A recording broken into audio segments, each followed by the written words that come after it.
Alright, so I'm not gonna lie, I think out of the big three, we have Naruto being the best introductionary arc out of all of the big three. And let me tell you why that is. So I think first things first, we have to look at the pacing. I think for a show that you are getting invested into, you want to watch a show that will get you heavily invested. And while I do think that One Piece, Naruto, and Bleach all do this, I think they do this at different levels, especially in my watching experience.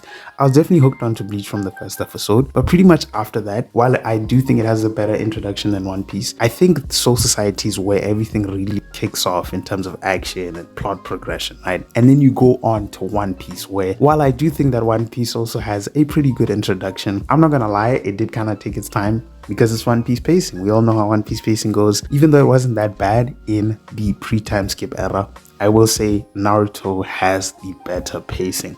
By the time you get to the episodes where real action kicks off in One Piece and Bleach, the Land of Waves arc is already done, and we finally get to the Chunin exams. So my point is proven. I think another thing to consider is also the theme of these arcs. I think for me, the theme and just the narrative of the first arc, which is of course the Land of Waves, it really hit harder for me. I think the narrative of the first arc, obviously Naruto is about ninjas, and the first arc literally talking about the concept of what is a ninja.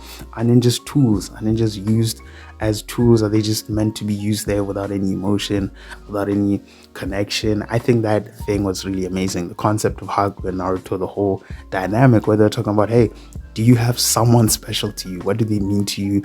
Are they someone that push you to, your goals, or like are they people that motivate you to? Are they someone that are actually a part of your goals? I think that was something that was pretty amazing. You have characters like Sasuke and Sakura who learned how to faster learn chakra control and like all those things, and you just have this boy here working hard 10 times harder than anyone else just to get to the same level, if not surpassing all of them. So I thought that was pretty amazing, and that's why I think, in my opinion, is the better arc than all of the big three.